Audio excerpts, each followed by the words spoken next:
Okay, hello friends, welcome. In this video I'll explain you how to design a rectangular water tank with a rigid base.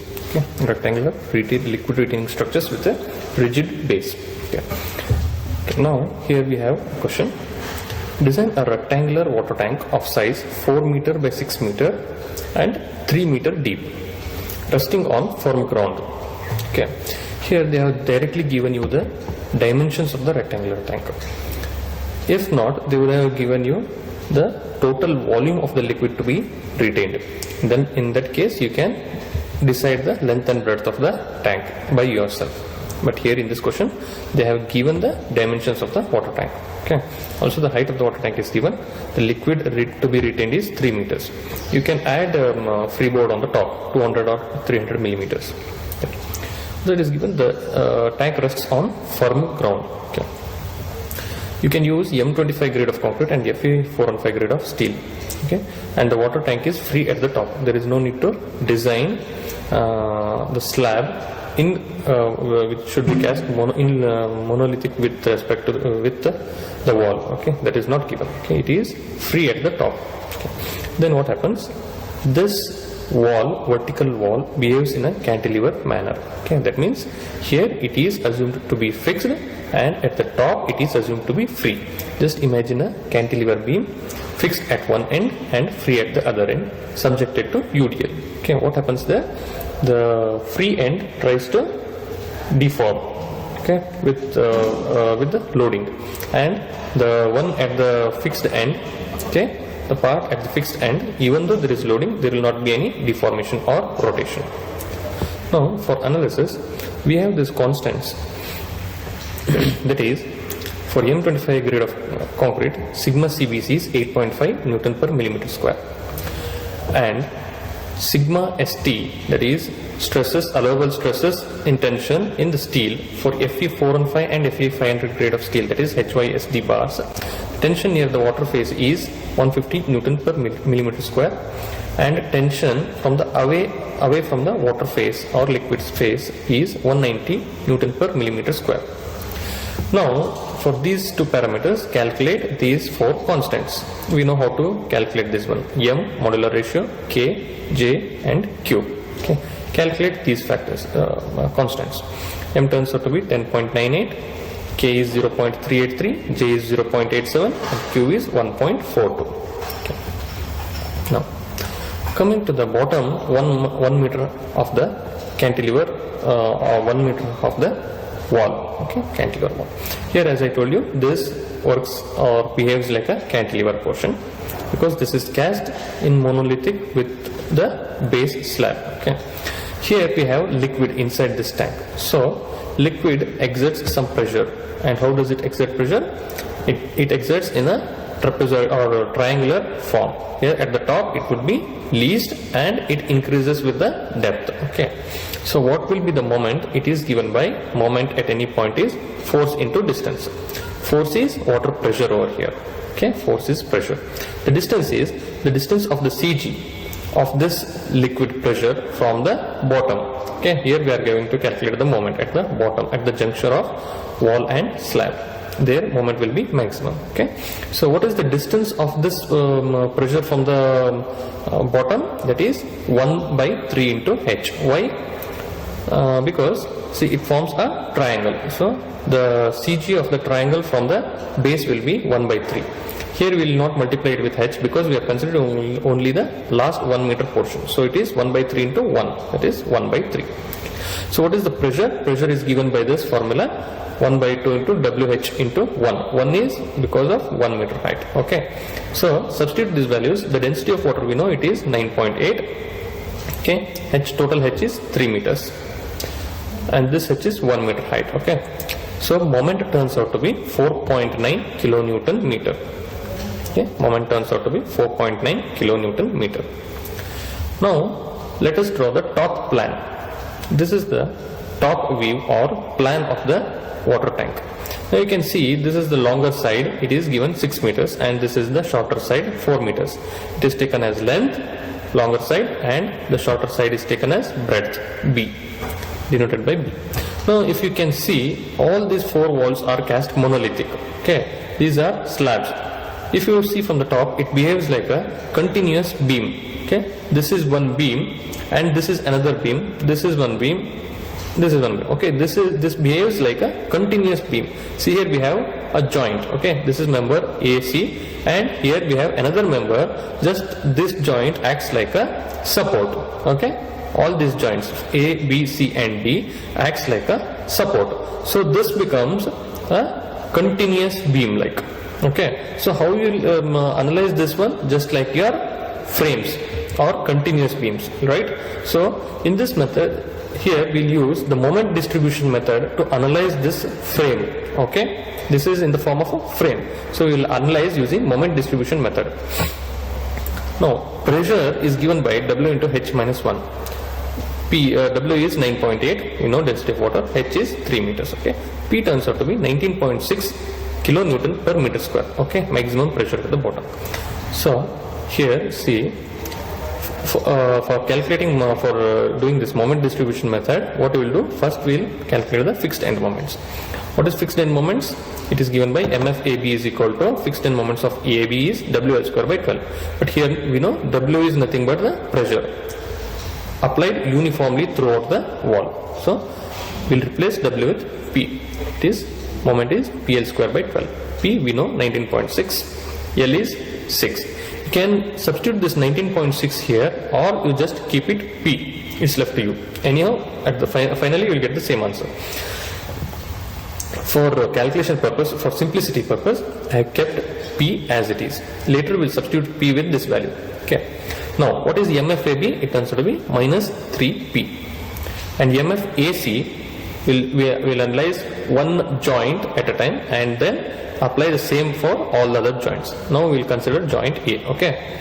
So MFAC, it's also WL square by 12, but it is positive. So it turns out to substitute L here with B, because here the length is nothing but the breadth, that is 4 meters. Okay. So B is 4 meter. Substitute here. So MFAC turns out to be 1.33P. Okay. Now draw the distribution factor table. We know this table. First column is joint, next member AB and PC. How many members are joining this at this joint? Relative stiffness, it is given by I by 6. Okay, and this is I by 4. So summation K turns out to be 0.416I, and distribution factor is K by summation K. It is 0.4 for AB and 0.6 for AC. Okay. Now draw the moment distribution table. We have columns AB for member AB and member AC. So the distribution factors are 0.4 and 0.6 respectively. The moments, fixed end moments, are minus 3P and plus 1.33P fixed end moments. So distribute the moments. So you will get 0.668P and 1.0P balance. So if you analyze this one, finally the final moments are minus 2.33P and plus 2.33P. Okay. Any of these two should be same. So the moment at the corner is nothing but 2.33P. Okay.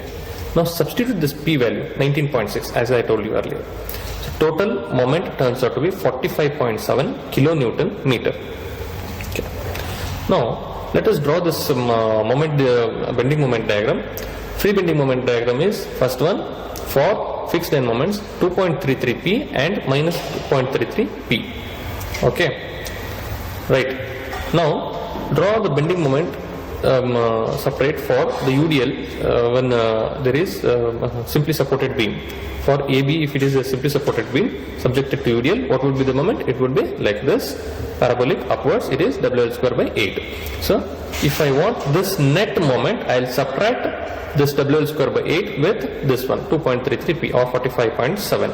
So the moment at the mid span, see this is the mid span where you will get maximum momentum. So moment at the mid span will be this WL square by 8 minus 47, and here it is minus 47, and here it will go upwards plus WL square by 8. So W is nothing but P, L is nothing but 6.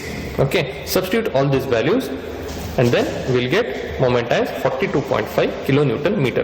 This is the maximum bending moment at the midspan of the long wall, because L we have taken as 6. This is long wall. The same way for short wall, L becomes B, that is 4 meters. Substitute all these values, remaining are same. So it turns out to be minus 6.5 kilonewton meter. What does this minus indicate is? That means, see here, Here there is a, see, this is the inside of the water tank, this is the outside. So here there is pressure from the inside. Okay, liquid is trying to push this out. And you know, this wall, it is free at the top and fixed at the base. So what happens, this base will not move, it is not free to move, only this top is free to move. So when there is pressure horizontally leftwards, imagine, so what happens to this wall tries to move towards the left. Okay, it tries to topple in this anti-clockwise direction. Okay, so if there is water pressure, this long wall tries to topple, but what happens, this wall is in contact with this wall, so this wall tries to, this tension, this wall, long wall tries to hold this short wall in position, so that tries to pull in, and this water tries to push out, so the net pressure will nullify each other, and the net pressure is itself is inward is more than the outside. Okay, this inward tension is more than the outward push. Okay, right. Now next step is calculation of pull, or rather tension. Okay, tension in the long wall. This is given by this formula, W into H minus 1 into B by 2. For long wall, here the parameter, this one is B. Okay, for short wall, pull in the short wall, it is L, because long wall is trying to pull it. Okay, more the length of the long wall, the more the tension in the short wall. Okay, so substitute these values. W is density of water, H is height, overall height of the liquid to be retained, B is 4 meters. So pull or tension in the long wall turns out to be 39.2 kilonewton, and the tension in the short wall turns out to be 58.8 kilonewton. See, as you can see, the tension in the short wall is more than the tension in the long wall. Okay. Next step, coming to the design. What should be the thickness of the wall? It is given by this formula. Effective depth is equal to root of m by q into b. So maximum moment we know, we have calculated, it turns out it is 45.7 kilonewton meter. Substitute this value over here. Q and B we had calculated. B is nothing but the length of the wall, it is 1000. Q is 1.42. They have taken least Q over here. Forget this one. Substitute that value 1.42. It turns out to be around 180 millimeter. Okay, you can provide 180 or 190 millimeter, but this is effective depth. So what you have to add to get overall depth? Add clear cover and half of the diameter of the reinforcement. Okay, it turns out to be around 227 millimeter. You can provide a higher number and round it off. So here we have rounded it off to 230 millimeter. Overall thickness of the wall 230 millimeter. And if you reduce the effective cover, okay, what happens? The effective depth is 194 millimeter. Now, coming to the design of the corner section. So at the moment at the corner, what we had 45.7 kilonewton meter. Okay. So the tension was 39.2, least tension. I'll tell you why. You take the least tension. The depth is 194 millimeter, effective depth. Overall depth is 230 millimeter. Sigma st is 150. J is 0.87. Here take tension, the least tension. I'll tell you why later. Okay. Because this is at the corner. Okay, so we are designing at the corner. So at the tension will be more at the midspan and less at the corner. So you take the least 39.2 kilonewton. Okay. So area of steel, this is one is for resisting the moment, the other one is resisting for the tension. So let us check the reinforcement required for resisting the moment. AST, I'll substitute this one with 1, denote it with 1. Okay. AST1 is equal to m minus t into x upon sigma st into j into d. M is the moment, what we got. This t into x is, see, here t is a tension. That means moment trying to topple the wall is resisted with the tension trying to pull the wall inside. Okay, this tension itself nullifies the moment up to a certain extent. So what is this x? X is nothing but the difference of the effective depth and half of the wall thickness. So the effective depth we know 194, half wall is 230 millimeter. So x turns out to be 79 millimeter. Okay. So substitute these values m, x, t. T is nothing but tension. Okay, 39.2 kilonewton. Substitute all these values. AST turns out to be 1682.79 millimeter square. This much area we need for resisting the moment. Now, area of steel required to resist tension is given by this formula. Total tension upon allowable stresses in the tension in steel. That is 150. Tension is 39.2 kilonewton. So we require steel of 261.33 millimeter square.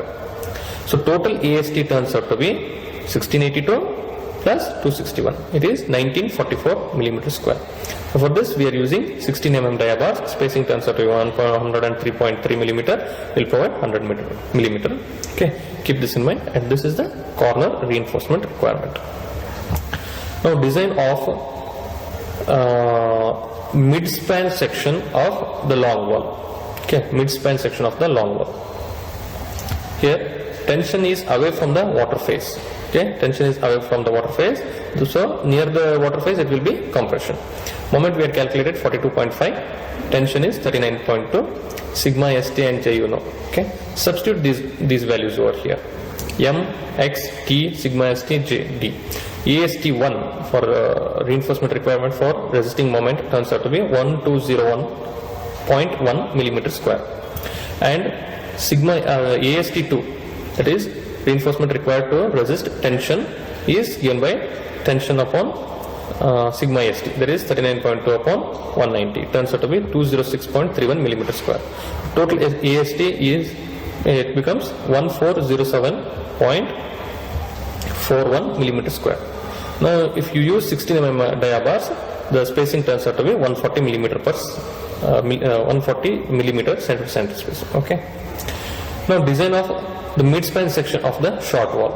Here see we are taking tension as 58.8 kilonewton. Okay. Here also tension is at the away phase. Moment is minus 6.5 kilonewton. Why? Because see moment is trying to earlier it was trying to topple it outside, but here it has reduced, so it has become negative. So the moment which is trying to push it out has reduced to, or it is rather negative. Okay, so the AST also becomes negative, and the tension it is always positive 309 millimeter square. So if you add these two, it is almost zero. Okay, so very nominal amount of 30 millimeter square. So if you cannot provide reinforcement for this one, rather you will provide reinforcement for the minimum requirement. How much minimum reinforcement is required? It is given by this formula or this concept. That is, if the wall thickness is 100 mm, 0.3%, and if the wall thickness is 450 mm, 0.2% of the gross cross-sectional area is required for minimum reinforcement. So if our wall thickness is 230 mm, by interpolation the reinforcement requirement minimum is 0.263. Substitute it in this equation. AST turns out to be 604.9 millimeter square. You can use 12 mm dia bars. Spacing becomes 180 mm center to center. Okay. Now, as I told you, the bottom 1 meter height is designed as cantilever. So there moment is 4.9 kilonewton meter.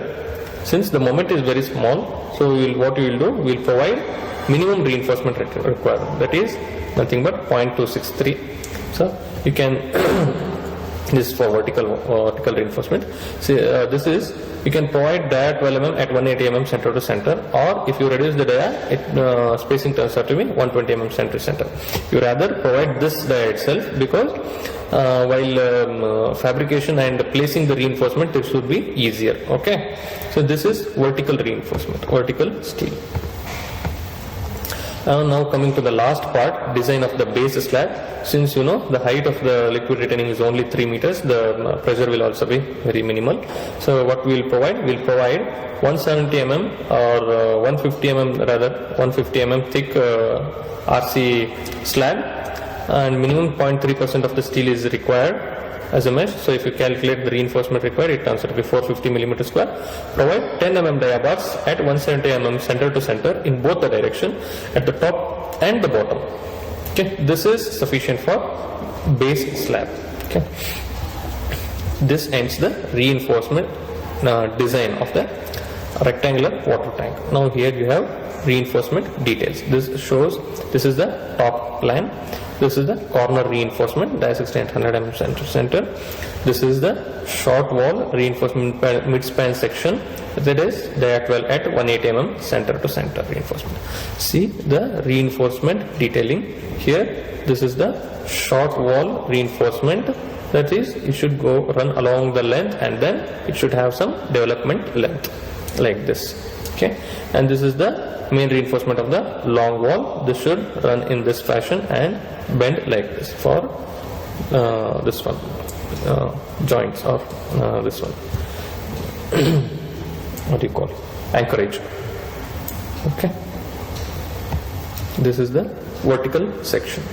Here you have first PCC 100 mm, then 150 mm base slab, then top and bottom, and along the length you have minimum reinforcement, that is they are 10 mm at 170 mm center to center. Okay, then you have vertical walls. The long wall you have dia 16 at 140 mm center to center, and alternate vertical bar set dia 10 mm at 120 mm center to center on both the faces. Okay, this ends the design of rectangular water tanks. Okay, thank you.